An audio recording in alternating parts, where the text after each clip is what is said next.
It had been 32 winters since Margaret last heard his name, not aloud only in her heart. Late at night, when the wind pressed against the windows of her small cottage in Vermont, that name, James Whittaker, had once meant everything. But time, as it always does, moved forward, without asking her permission. She never married. Life just got busy, she'd say with a warm smile, when neighbors asked. But deep down, she knew the truth. She had only ever loved once, and that love, she believed, had never been returned. Then, one Tuesday morning in April, an old yellowed envelope arrived. The handwriting was unmistakable. Slanted, precise, almost apologetic. Her hands trembled as she read the return address. James Whittaker, Ashfield, Oregon. But the postmark was dated 1989. She sat in silence, the letter unopened. Could it be? Had this been lost all those years ago? Finally, she unfolded the brittle page. The scent of old ink and time filled the room. My dearest Margaret, letting you go was the biggest mistake of my life. I was young, foolish, and afraid. If you feel even a fraction of what I feel, meet me at the train station in Ashfield on June 15th. I'll be there. Yours, always, James.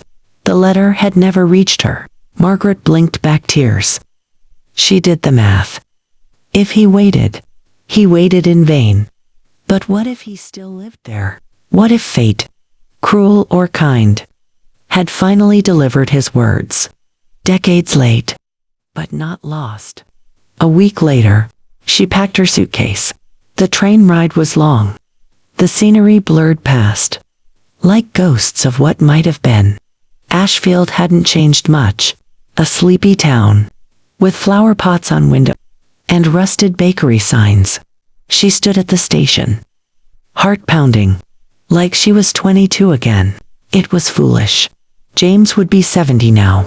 If alive, he had surely moved on. Maybe a wife, children, a new life. But she had to know. Then she saw him, a man in a navy coat, sitting on the same bench mentioned in the letter. A cane beside him. He wasn't looking at anyone, just the tracks. Her breath caught. James, she said softly. He turned. The same warm brown eyes she had dreamed of for 30 years. He stared for a long moment, then slowly stood. You came. I'm just 34 years late. I would have waited 50 more. They didn't speak much after that. They didn't need to.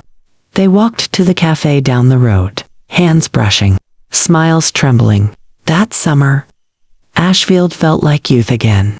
Two older hearts, once broken, stitched gently back together by time and a letter that finally arrived.